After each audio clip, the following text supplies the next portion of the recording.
All right. Great. So we'll jump into it, and then if I have more people joining, I'll pull them right in. All right. So we're here to talk YouTube in today's YouTube mini course. So both of you are familiar with Kat as well, so that's why I didn't introduce Kat to Val. Hi, Valerie. All right, so important to know, we have 4 different sections we're going over: setting up your channel, understanding YouTube features, growing your audience and engagement, advanced techniques and strategies. In here, this is a mini course that we offer. So section 5, we're not going to cover directly in here for sake of time, but there is in the slide deck that you all will have access to. There is section 5, which gets into actually uploading your video and publishing it. So some of those logistics around it. But we will talk about everything else when it comes to YouTube. And so for anyone who's watching the recording in here, is that we have Seth. Seth, you're a photographer. Yes. Yeah, so yeah, Seth is a photographer. Valerie does a lot of different things. She works with some businesses doing marketing. She has her own Ace the Essay business, so supporting your high schooler who's getting ready to go to college and needs to put together that essay. That's what Valerie helps with. So you're going to hear some of the different business examples that we're discussing and getting references to. Right. And Seth, you said you are starting to dabble in it a little bit, getting YouTube platform set up, but you haven't started the video creation process yet. That's correct. That's correct. And I feel like the number 5, the creating and uploading videos, I feel like I've got a decent handle on that up here, but the 1 through 4 is stuff I could definitely use a little background on. Yeah. And so this is the average business that reaches out to us when it comes to YouTube. That's exactly what they are. Is that they know like, ooh, this is a good channel for me. It could be a good channel for me, but I haven't utilized it yet, or I'm just setting up my channel. So this is a great entry point.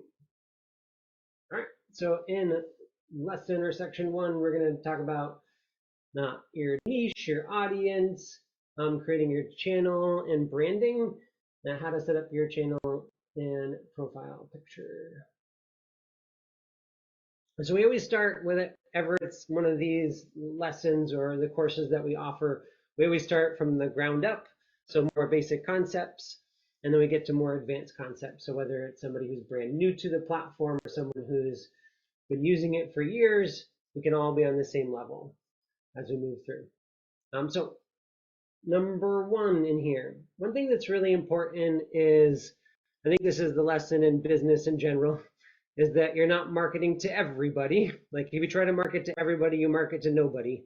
So it's important that when we're creating our content, whether it's for our business in general or trying to figure out our audience, is that we want to get as specific as possible with that audience. Like for Seth in here, is it you're targeting people who want to use your services if it's wedding photography, or are you trying to teach new and up and coming photographers some different skills so that they can become the next generation of photographers in the future? I mean, Seth, tell us. The latter. I think my my audience is primarily going to be photographers, maybe entry level, but I'm hoping it's going to be entertaining enough that other people might be interested in watching too. Excellent. Yeah. So these things are really important for us as we're trying to fine tune. Sometimes people like Seth, how long have you been in business? 19 years now? Yeah. So Seth comes in from the perspective of like trying things out, learning the audience over time, where some people aren't gonna have got there yet, right? They're just launching their business, they have some ideas. Some of this stuff, it just takes time for sure to figure out exactly who your audience is. In the beginning, for a lot of businesses, they do start off on that more general side before getting to niche, but the faster that you can get to niching down your audience is going to be better for you to reach your ideal audience and then perform in the market. All right, and boom, right off the bat. So I have a stop sign in here. And the purpose of this is important. We're going to have some analytics that we're pulling in here to discuss different types of publishing for content, whether that's a regular YouTube video or you're doing YouTube shorts. It's important to know that this is a long-term commitment with anything when it comes to marketing. Most of the businesses that fail when it comes to marketing fail not because they had the wrong message or didn't have the right intentions or didn't have the right business to succeed, as they didn't give themselves enough time to do it. Right? They start something, they don't see any results in 3 months, and they're out. Well, a lot of the higher performing channels and higher performing videos are going to be done by businesses who have multiple years and a lot of content. Now, it's, as Kat would attest to it being a TikTok pro, is that like a channel like TikTok, you can go viral, more readily than a platform like YouTube. So this is something like, yes, it does happen, but it is very infrequent that it happens. There's a lot of content that you create first in those growing pains of a channel before you really start to see the success in it. So I'm telling you this just for people who want to and get really inspired about this. Do not give up on it. It's a little bit at a time. Now, one of the businesses that we work with that's performing really well on YouTube and actually generating significant revenue on a monthly basis on YouTube. They've created over 100 videos. They've been doing it for 7 years. So like, it takes time. And it could be 1 video a month that businesses are putting out. But we want to be realistic with people who are doing this, because you can find success. It just takes the time, the blood, sweat, and tears to get there. All right. Now that I've finished that lecture, let's move on. Here, setting up your channel. So a lot of people don't realize when they set up their channel that there's a branding section to it. There's advanced settings that you can add in. And one of the things that's important, as we talk a little bit, because this is not about SEO, which is search engine optimization, but there are concepts that really align with YouTube and search engine optimization. Now, oftentimes people think because it was one of the earlier platforms around Facebook and Instagram and LinkedIn, sometimes businesses think about it as a social media platform, but it's really a search engine that in how it operates when videos are found, whether that's through Google search or someone who's on the platform itself. There's a lot of SEO concepts that layer into it. So one of those that's important is that when we find key concepts that we're trying to use throughout our business, that there's repetition with those concepts or repetition with those keywords, whether that's photographer or tips for photography. Those are things that are going to be important that we have those repetition. Right. And then having clear branding, as we can see. Again. All right, so if you're like, oh, I didn't even know that this stuff existed, you go to your icon top right-hand corner, you click on that icon, you're going to view your channel, and there's a customize channel button for you. In the customized channel, you have layout, you have branding, you have basic information, where you can add 3 links to different places on your website. You can add images and banner images, profile pictures. You can add videos as well to this platform. So if someone lands on your channel, you have a welcome video, or you have additional videos for them to be able to get to know who you are and what you offer in there. So important that if you haven't done it yet, or if you're launching, when you get into the setup process, go through the full setup. Go into the customization. section and fill everything that you can out. We get basic information, description, headline, handle. For YouTube as a platform, just like any other platform, you can have a name of your channel that may have repetition out there. Someone else can have a similar name to you. When it comes to your handle, like, you're the only one who gets that handle. And they just recently released that handle feature. So there's a lot of cool handles out there that haven't been taken. When we think of our brand and trying to find names and even website domains, like, so many have been taken. Sometimes you have to stretch to get like that domain that you want because it's so popular out there. But there's opportunity for you to get more popular ones that exist. All right, you got something, Valerie? You're muted if you don't know. Just ask because you raise your hand. Or you can put it in chat. I'm so sorry. I'm just working off my phone. I'm sorry. Question with regards to the descriptions and everything in here and the channel customization.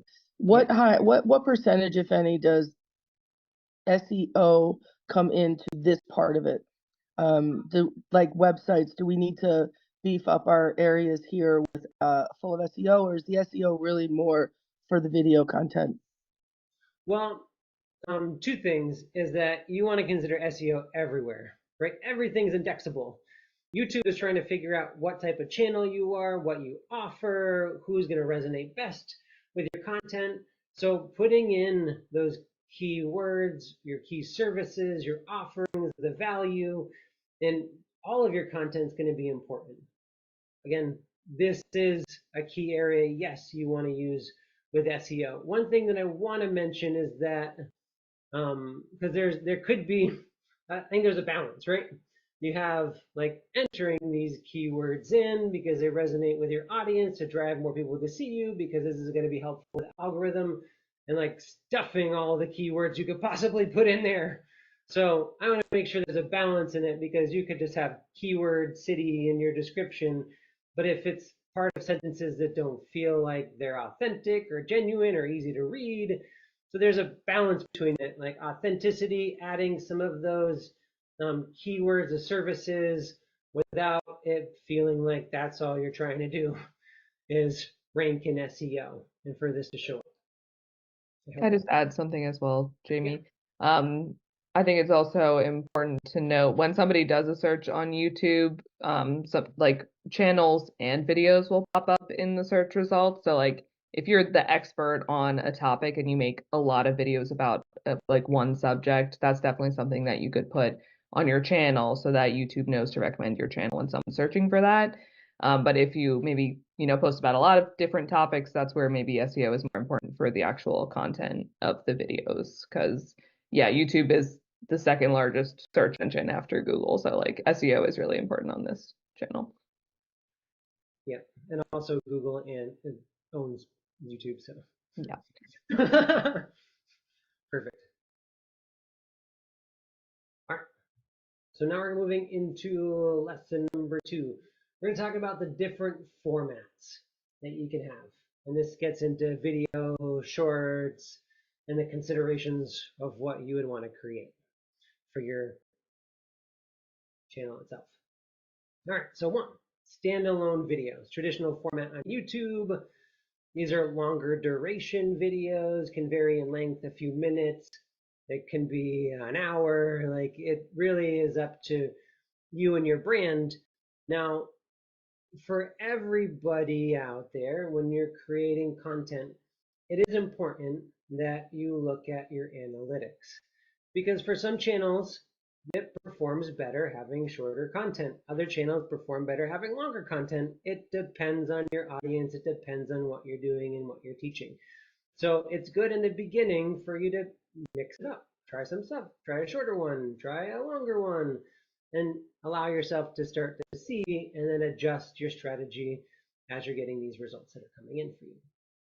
So this is a wide range of topics. Could be tutorials, vlogs, product reviews, interviews, and much more. we want to think about as well when we're creating videos, what is our purpose? Are we trying to educate our audience and be the voice in the industry? Are we trying to sell our services? Are we trying to do both things?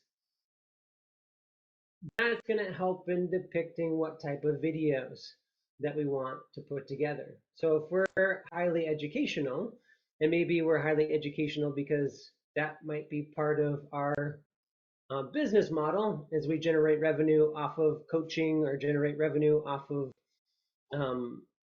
evergreen courses that we offer, is that educational content. That's going to be something when we're creating how-tos for us. Versus if we're trying to sell somebody in a product or service, we might have testimonials that we're using. We might explain exactly the benefits of our service. We can show people on how they used our service or product after they received it. So standalone videos. Now I'm showing some stats in here. This is a standalone video, and this is something that we're typically seeing. Maybe not not everybody has 23.3 thousand views on their videos that they're putting out there.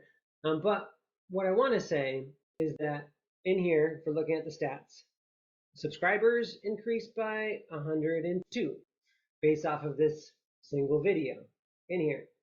Now, we see in this business has met the criteria to actually generate revenue off of how many videos are watched.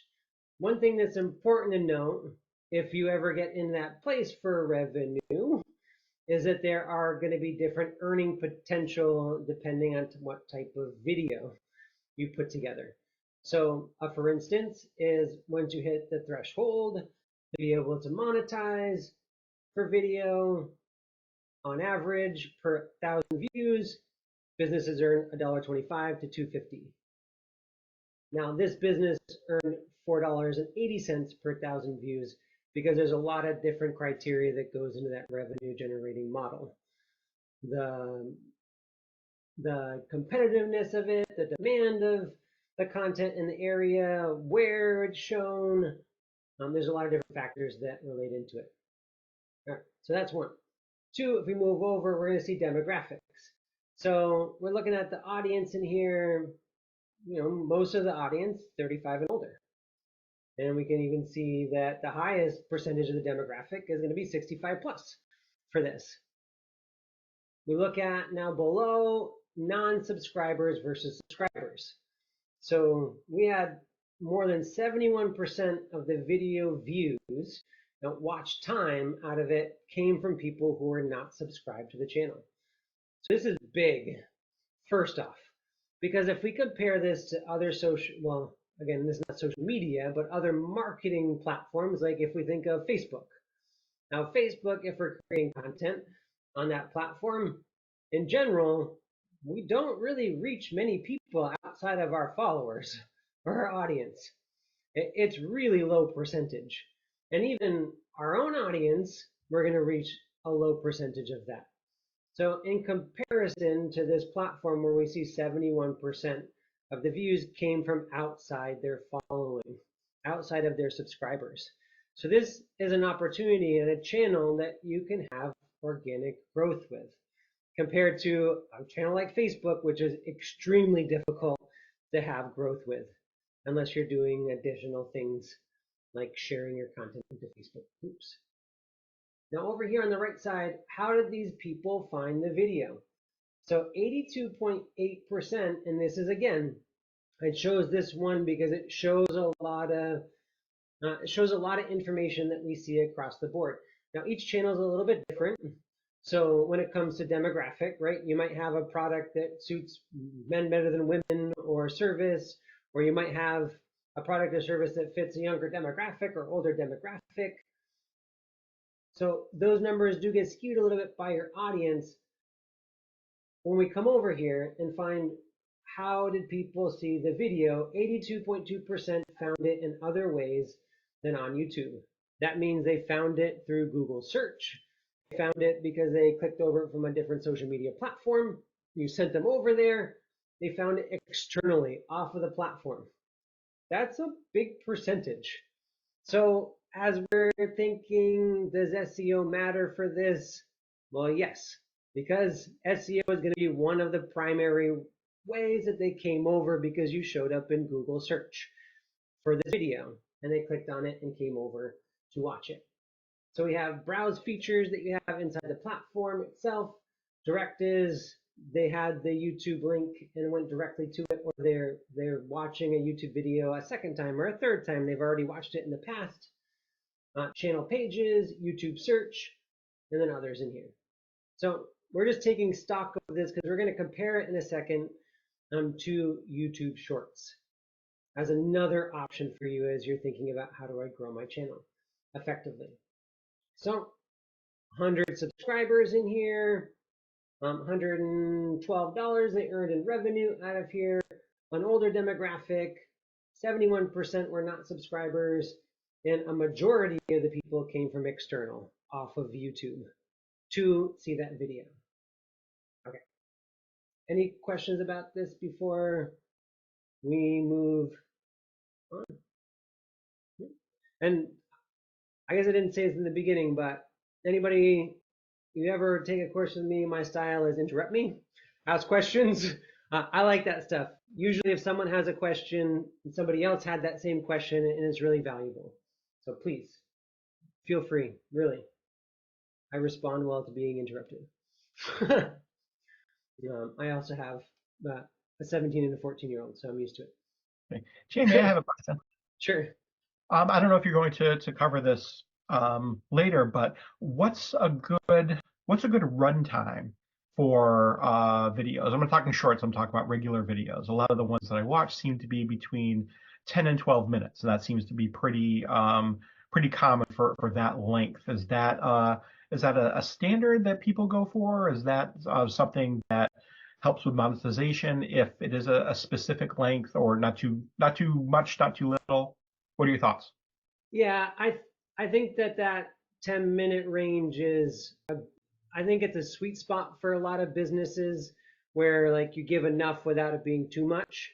So like when you think of like what performs and also like what is suitable for a business to be able to do, because there is some production that goes into it, right? Like if you're creating the video, it's not usually like one take and you got it and then throw it on YouTube and you didn't do anything. Like there's some production that you have to put into it. So yes, I think that 10-minute range is a good sweet spot for most people to be able to perform. But we've seen businesses that perform well at 3 minutes. We've seen businesses that perform well at an hour. Like again, it's something that each business has to figure out for themselves, what's going to be the best time for their audience. And yes, when you have longer videos, retention can drop off of it for sure. And there's different ways. We don't get into specifically, but like how do you keep them watching your video longer in the future? Because some of the stats that are important to YouTube is like percentage of video viewed. If you have a video, like let's say you had a 60-minute video and people watch an average of 10 minutes. I can't do quick math to say exactly what that is percentage wise, but it's probably like 16%ish. So let's say like that 16% completion versus if someone took that and distilled that into 10 minutes, now people are watching all 10 of 10 minutes at 100% completion. That 10 minutes at 100% versus 16%, that's a big indicator for YouTube that your content's engaging. So if you're able to keep your content engaging, maybe as a channel you can get past that 10 minutes, you can go to 30 minutes. But what I guess the thing that I think is important is what can you continue to produce on a monthly basis? Because sometimes like we have this conversation with Pinterest, because if people like look up Pinterest, it's like post 7 times a day, and businesses are like, oh my God, how do I do that? Like only somebody who's a huge business who has a budget and has someone who they can pay 10 hours 10 hours a week can never maintain that. That's not feasible for a lot of businesses. Back to how do you succeed? It's going to be continual effort over time. So you have to figure out what you're able to do production wise as well. Makes sense. Thank you. You're welcome. Hi, Sarah Lee. Hi. Welcome. All right, so we're part of the way through right now. I'm sorry. No, I'm no, no. sorry. You're good. You're good. Totally. I'm just giving you a quick rundown of where we are. So we're getting into the different types of video that you can publish on YouTube. And so we just discussed regular YouTube video on the platform and looked at statistics that we see is typical across the board with regular YouTube videos that generate a good amount of subscribers.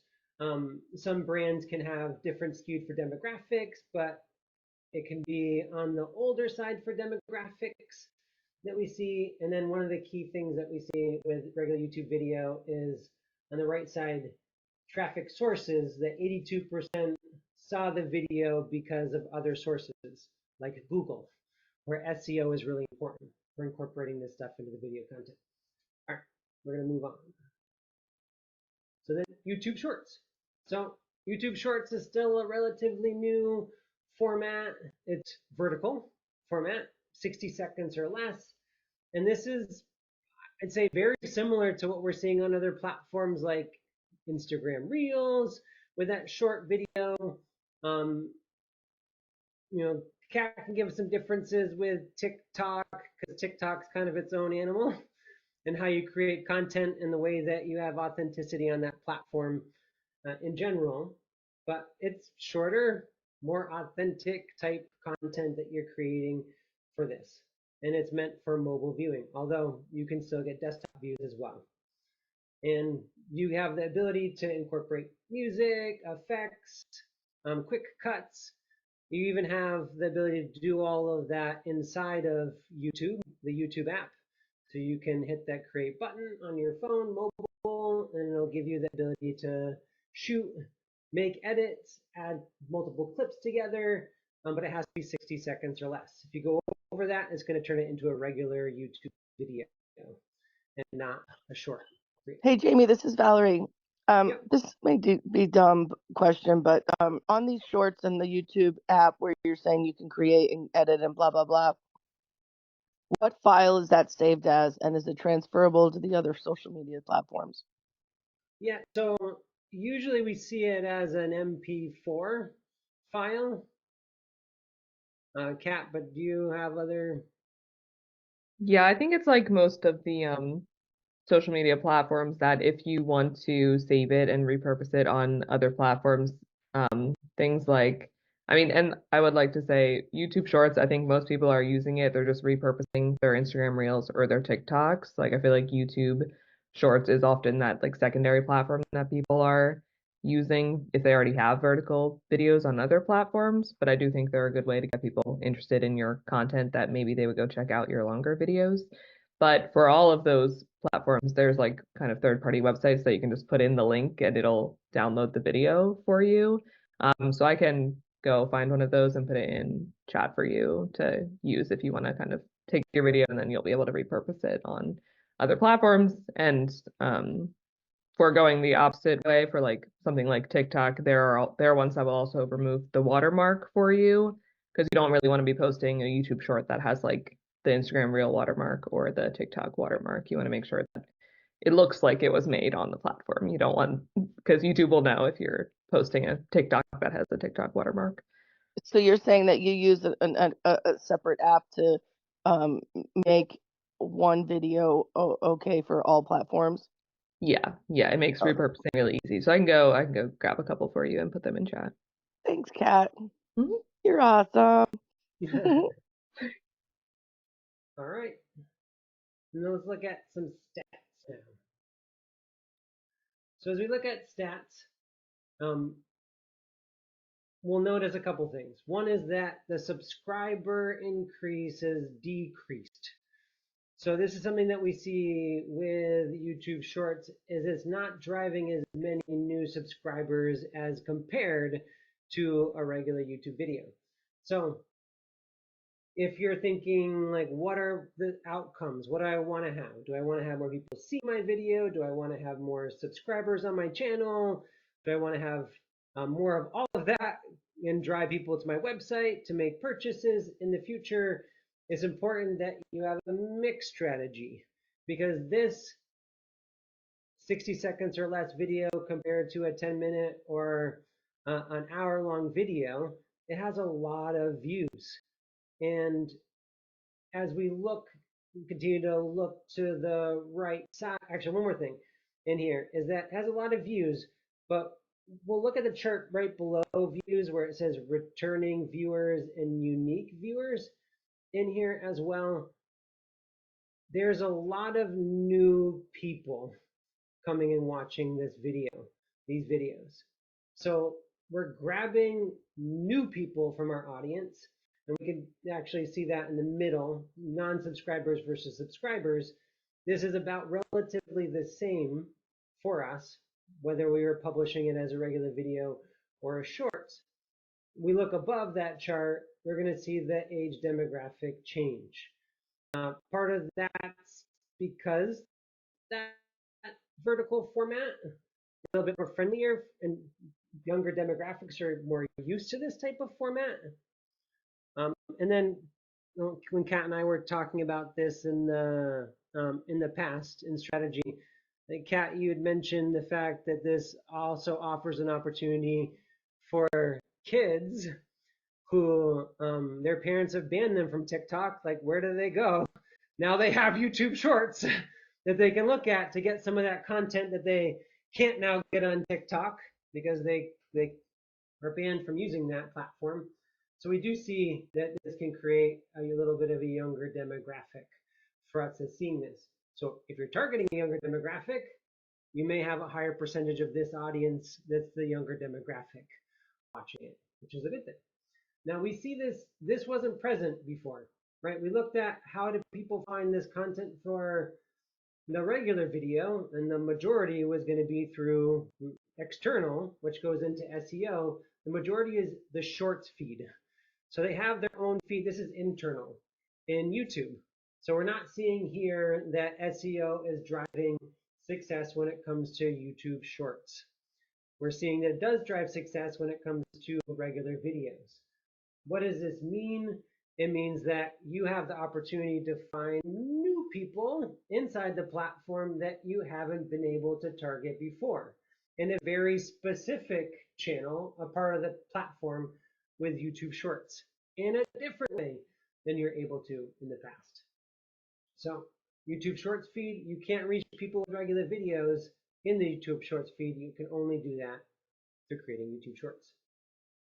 All right, we have YouTube search, browse, notifications, and then channel pages. So we will get back to this in the end when we do our wrap up, but we're looking at the comparisons for us. Does this make sense? Does it not make sense? Maybe both make sense. I want all of the above. Now, one of the things to note is that revenue also drops significantly if you're trying to earn revenue on the platform for a YouTube short versus a regular video, because it's per 1,000 viewers, and like you put a 30-second video on there, they don't want to pay you a premium for a 30-second video versus someone who put an hour-long video on the platform.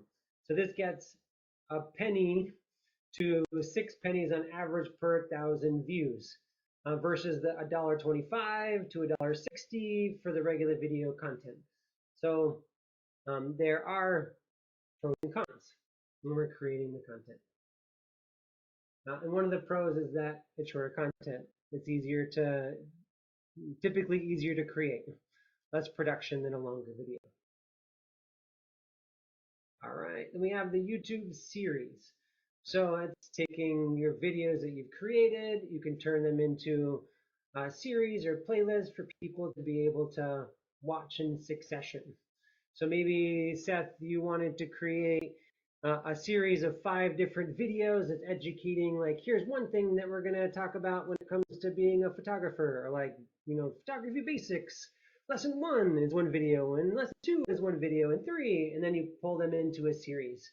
So now people are watching one video, then they go to the next, then go to the next, and that's creating retention, that's creating trust, creating multiple video views for you.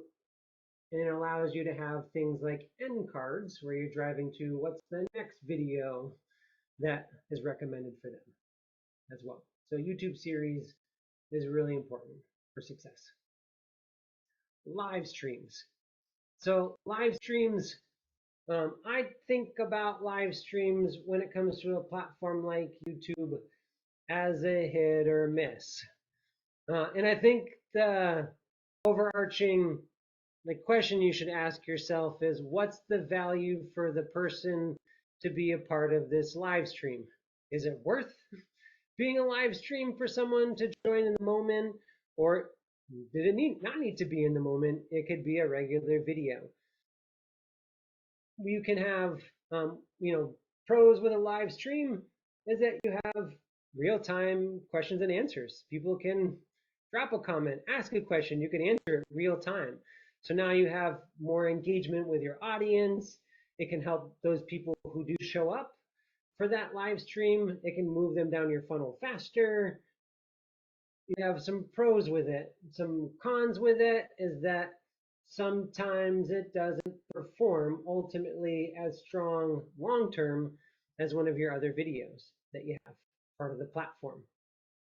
I can't tell you exactly why, because I've seen the stats, and I know for a lot of other social media platforms, they prioritize live, and that gets a boost in the algorithm. But looking at live stats versus pre-published stats, that is not something we see across the board for YouTube. I've seen videos that perform better, and I've seen videos that perform significantly worse long term. So again, these are the things, what are the outcomes you're looking for when you're creating content? If you feel like, well, I have more of a premium product, and having more of this opportunity to actually, discuss or answer questions live with my audience is going to help them, then great. Live stream could be really good for you as a platform. All right. Any questions before we jump on to the next? Excellent. All right. So we're Jamie, I have a quick question. I'm sorry. With live stream, that's different than something like Zoom because you don't need an invitation. Anybody who comes across it can get on, or is it both? Or can you just speak to how people find you in that? Do you need an invite? So like, I guess all of the above, like someone who's on the platform can get notified. You can drive people to that as well. People who are part of the channel, when they come, if they didn't watch the live, they're going to get a notification on that video. That answer your question? Yes, thank you. Okay. Okay. Kat, did I answer that right? All right. Yeah. Excellent. So Kat's the, I'm the business owner, high level strategy, looking at analytics, and Kat's the one who executes on this stuff. So that's why I keep I calling think back over to Kat. the only other thing I would say about live streams, I think on YouTube it's kind of designed for people that might already have an audience on the platform. Like I'm thinking like of gamers who like kind of already have a platform. So, they want them to go live. They would rather watch them live than watch the videos that they're posting. So I feel like if you already have an established presence, so maybe starting with the regular videos and then building up to that live stream. Yes. And just another thing to note is that whatever platform you choose to do, if you're going to go live, is typically you do not, like until you get to like bigger levels, is that the participation on the lives is usually lower than what you would expect for it. You do get additional video views in most social media platforms and YouTube after the fact because they keep pushing that video out there, but don't have realistic expectations if you do it live that you may not get anybody who shows up to that live, or very little compared to who you have as your follower base.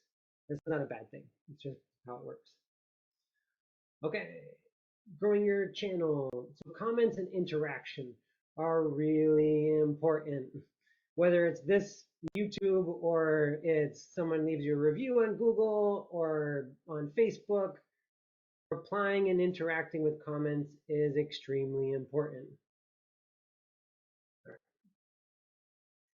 This gets to where Valerie was going, promoting your channel, or if you're doing a live event, promoting that on other channels, other sources, email marketing can be really helpful to drive additional video views and new subscribers to the platform.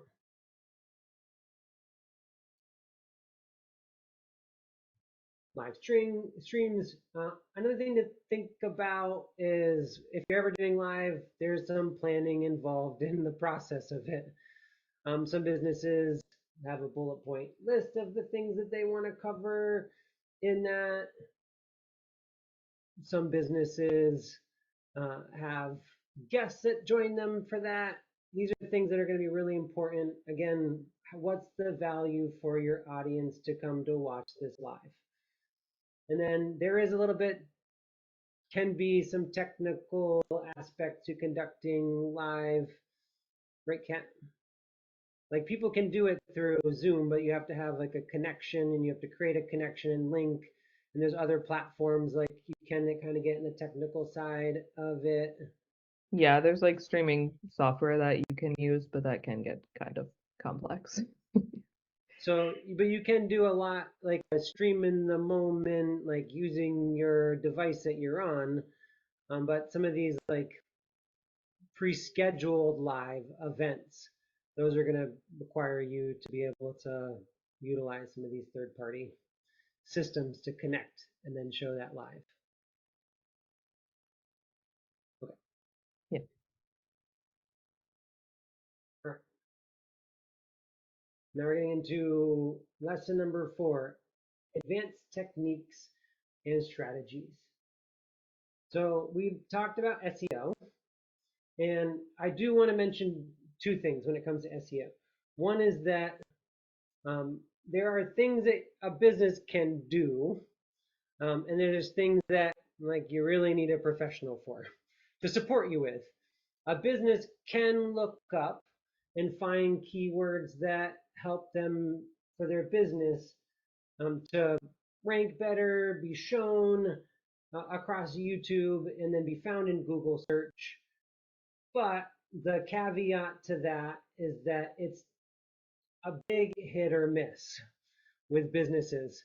Sometimes when we're looking at SEO, things that we think would be that keyword that drove traffic are not the keyword that drove traffic.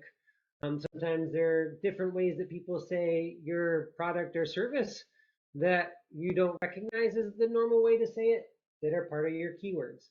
So the reason I say this is that like without professional support, like you can do a lot, but it ultimately can only get you so far. And it can still get you pretty far, but when it comes to SEO, having some support around that could be really helpful. And when it comes to executing, so that was part 1. Part 2, how can you do it? So one way is you can go to YouTube and you can type in a word and you can see what autofills. And this is going to get autofilled by popularity in here. So we see for you, Seth, in here is photographer tips. Like, oh, great. That's something that I can click into, see what kind of videos are created. I could leverage that as a keyword that I'm using for content in the future. Or in here, photographer versus videographer. This is telling me, like, let's take it back a second. What's the purpose behind this? Photographer tips. This is geared towards a photographer that needs to learn more and get better and enhance your skills. Photographer versus videographer is probably someone trying to purchase those types of services and is like, wait, should I be purchasing from a photographer or a videographer? What are those? Are those different? So we have to think through that process. We're using it. Who is the ideal person for this? Is that our ideal audience? Yes, great. No, pass over that. So now that we see something like photographer tip, when we're creating a video, if we're doing a tips video for photographers, we can add that keyword in our title. We can add that keyword in our description 1 or multiple times, and we can add that keyword in our tags. So there's 3 places that we want to add the keyword. And when it comes to SEO, repetition is good. So some people are like, wait, you really want me to use it 3 times? Yes, use it 3 times. When it comes to expert SEO, not just on YouTube, but for websites, sometimes you have to use a keyword 8 times on a page for that to be able to get you in a place where you're going to be able to rank for that page. So repetition is not a bad thing at all when it comes to SEO. Again, like if you're like, ooh, SEO tips and photographer versus SEO, now you have this list of 3 or 4 or 5 different keywords. You may not want to stack them and throw them all in there. That might not make sense for you. So SEO your content is important. I personally think you should do a photographer ASMR. That was one of the keywords that was there. Just do a whole ASMR channel as a photographer. Something to consider. Yeah. Find and improve.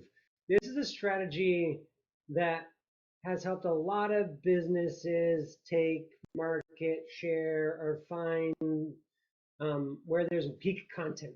Because there's a lot of content out there on YouTube, and you've probably seen it before. There's some really good videos out there, and there's some pretty weak videos out there. Now, find and improve allows you to type in the services that you offer, questions that people ask. And when it comes to your services, find the videos and see, like, is it performing well? Like this video over here when it comes to sound healing. And I'm glad you joined us, Sarah Lee, because this is for you. We can see a video has 1 million, well, almost 2 million views on the channel, performs well. Does it really? We can look at the comments.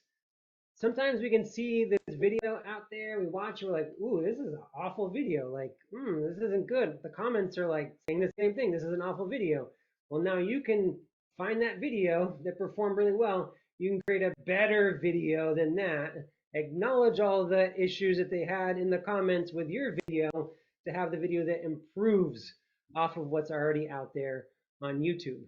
So that's a strategy, and you can learn things. You can see this person is using some SEO in here, and typically you see that because they're doing like that little bracket in there is telling you that they have some SEO knowledge, having the bracket. So crystal singing bowls, meditation, sound healing, relaxation, they're putting keywords in here. It's in here, the title, we see them in here as well, the description underneath, and you have call to actions that you're putting in there. So an important strategy is to find and improve, because if there's a better video out there that we can watch for ourselves or anybody else out there and it's not available, create that video for your audience. They need that video instead of watching that garbage video that's the only video that they have to watch.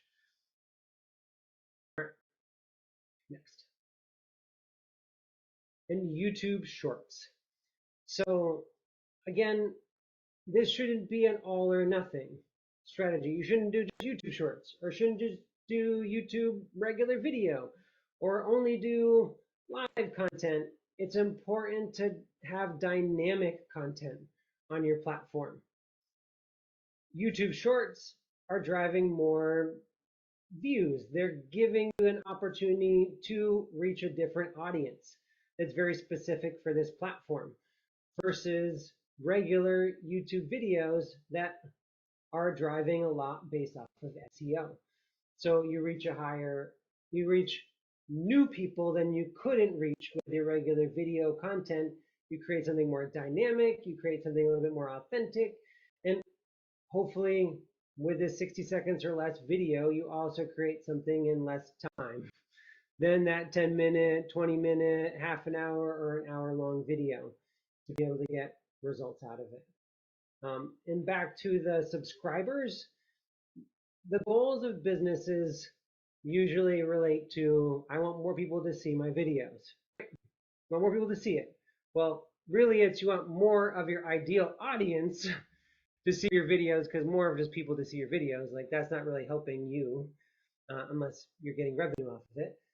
is that you want more of your ideal audience to see your videos. More people see your videos, more people can engage with your videos, then more people can choose your call to actions and purchase your products or services. So the high level, we want more people to see it. We want more people to engage with their content. We want more people to read the description, take our call to actions, and purchase from us. Having the strategy where you're using YouTube Shorts at the same time as YouTube video can really help you grow much faster as well as a channel. This is just reiterating, and if someone who hasn't done this before, this is just the view. If you go in the YouTube app on your phone and then you go to create, it's going to bring you, are you creating a video, a short, a live, a post? What are you doing for this? If you click short, now you can record, or you can pull in from your camera if you had the videos already stored in there, and then you can edit, add some effects. You can change timing, you have multiple clips, add them together. There's a lot of cool things that you can do here. Another thing is you can also do this from YouTube desktop, but they don't bring you to a YouTube Shorts window. So it's a little bit confusing. You have to hit the plus.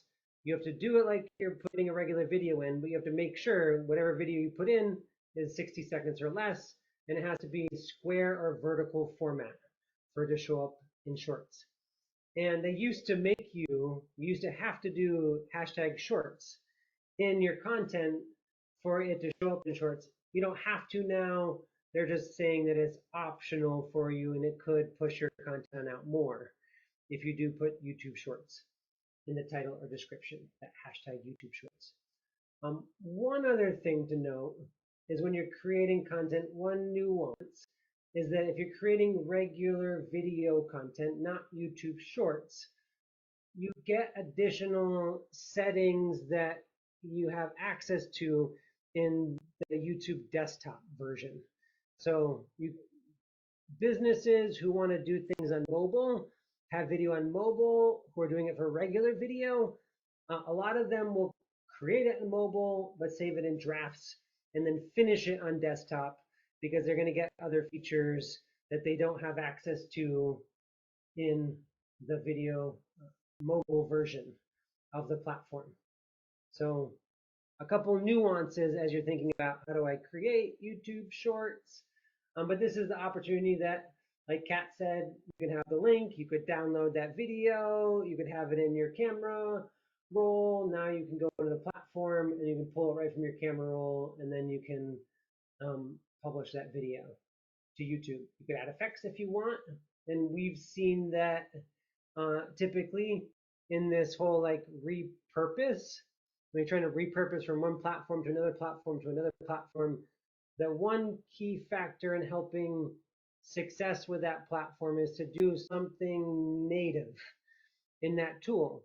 So if I took a video and just took that same video and posted it on TikTok versus Instagram Reels, Facebook Reels, and then put it on YouTube Shorts, like there's a threshold of performance that it's going to have because these platforms know that businesses are trying to repurpose for that.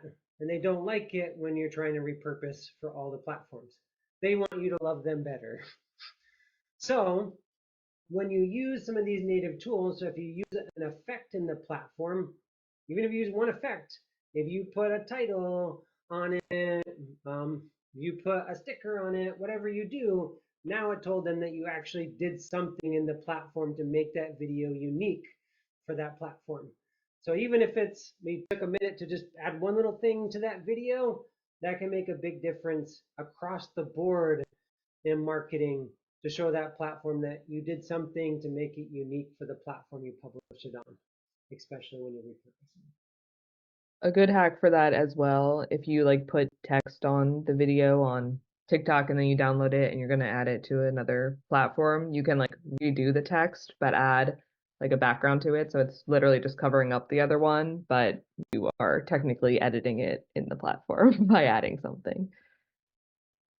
All right, so that brings us to the conclusion of today's lesson. Again, you're going to get the slide deck where it's going to get into Lesson 5, it'll go through the best practices when it comes to filming, editing, uploading, title, description, tags, thumbnails that are important for you as a business. We just knew that we didn't have enough time in an hour to get to everything that we usually cover for this as a course itself. So we have a couple minutes for questions at this point.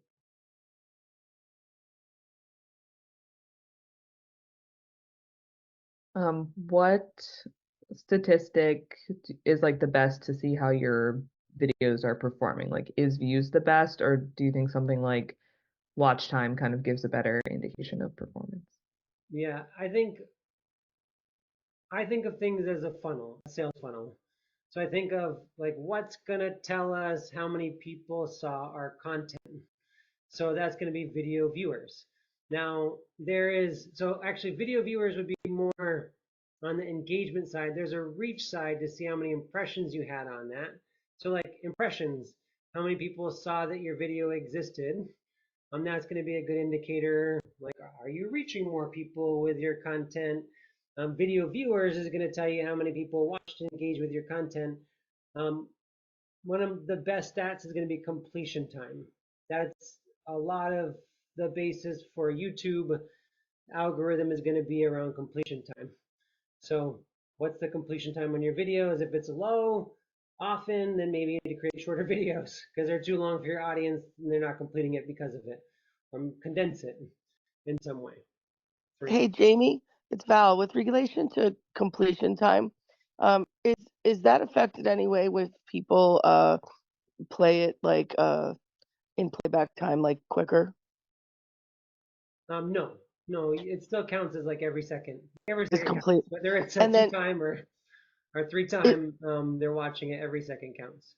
is there any type of reporting that happens on YouTube that says, hey, your content is constantly being played in like 1.25 speed or 1.5 speed? No, Okay. not that I've seen Okay. from that platform. There are tools that you can link to YouTube to get additional analytics, but I don't think like that kind of gets in a like rabbit hole zone where you Yeah. can like Okay. go down the rabbit hole and look at analytics that like aren't really helping you. Thank you. Yeah. All right. Seth, questions? Yeah, what are your I haven't figured out this part of it yet, but what are your thoughts about consistency for backgrounds? I'm not sure where I'm going to film yet, but most of the videos I watch seem to have a consistent set. Yeah. I'll let Kat follow up with this. I think again, consistency is going to be important for you as a brand. Um, but I also think there's an opportunity for you to try things out as well, because maybe your audience just wants this like this white background that doesn't have any character to it, or maybe they really enjoy like the bookcase in the background. Maybe they could even read a couple of the book titles off of there. These are things that I think are important. You do want to have a level of professionalism for sure with whatever's happening, and you don't want to have like things walking by you and distractions for sure. But I do think that there's consistency and branding can be really helpful, for people to remember your brand in the future. Kat, do you have anything you want to add to that? Yeah, that's pretty much what I would say is that that falls into your branding. I think a lot of YouTubers will even have like a sign behind them with their name on it or their channel name. So I think having like a recognizable set is good. But like Jamie said, if you're just starting out, you kind of experiment with different things and see where you like making your videos as well. Because if you're like, out on a shoot with somebody, like that could also be a cool video. Like you don't always have to be in the same place. All right, thank you. Yeah, one follow-up I want to say to that is experimenting. Is that oftentimes what happens is like we'll talk with a business and we'll be like, all right, like what have you learned about your audience? And they'll be like, all right, well, I learned that my audience they don't like backgrounds, right? They like or they don't like this pristine background. They like it when they can see my natural background and be like, oh, okay, cool. Like, how did you find that out? And they're like, oh, well, it's because I did this video one day and I did this video another day, and then clearly that's the reason why we got more views on it and got more engagement was because of that. And I was like, well, was everything else the same besides that one thing that you determined that was the background? And they're like, well, actually, no, I did do it at a different time, and it was on this really engaging, more engaging topic as for the business. So what I'm trying to get to is that if you do experiment, like think about, and I can't recite it like a scientific method behind it, is that you don't want to try 4 new things all at once, because if you perform better, you don't know which of the 4 things was the reason why you performed better. So maybe you lean into one of the things that wasn't the thing that helped you perform better. And like sometimes people go in the wrong direction. They get focused on something that's not the actual cause of the performance increase, and then because of it, they actually have a performance decrease in doing it. So if you're changing something to one thing at a time, so that you can actually see like what was the difference between these, and don't just make a decision and change things off of one, like from one video to another. I would say like, what are the 3 months of videos, 6 months of videos? Like look at analytics from that standpoint, because one video to the next, like that's not enough information to tell you to pivot in a certain direction. But if you do 6 months where you can see like, oh yeah, every time I did this, what was the difference? This video, that video, what's the common theme across those videos in the performance? Those are going to be ways that you can actually do some experimenting or testing that are going to give you results out of it. Sorry, that was probably more long-winded than it needed to be.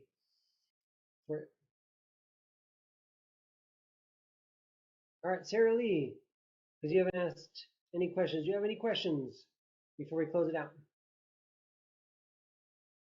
And you can drop it in chat. I was trying to unmute myself. Nothing's come to my mind, but I think it partly because I came halfway in and didn't really ground into things. So not right now, but thank you. You're welcome. So anybody who participates in this, you're going to get a recording. You're going to get the slide deck. You're also going to get a bonus that's going to be our YouTube Shorts guide. So if you're like, ooh, I want to learn more about YouTube Shorts, we'll have a whole guide for that for you. And then we're also going to give you access to some tools. So we haven't talked about this a lot, but like empowered social media, empowered digital marketing, like we've become a brand. And we also have other brands that we've been establishing in the market. And one of those brands is called Club AI Plus. And so Club AI Plus is a platform that leverages AI to help businesses to create content faster. And the reason I'm saying this is not to promote Club AI Plus, although it's doing it, but it's because we actually created some free generators, content generators on this platform when it comes to YouTube itself. So I'm going to wait for this to load. So we have YouTube SEO Growth Assistance Generator, YouTube Description Writer, YouTube Video Idea Generator, YouTube Title Generator, where you can go in and we'll give you the links to this. This is free for you to use. And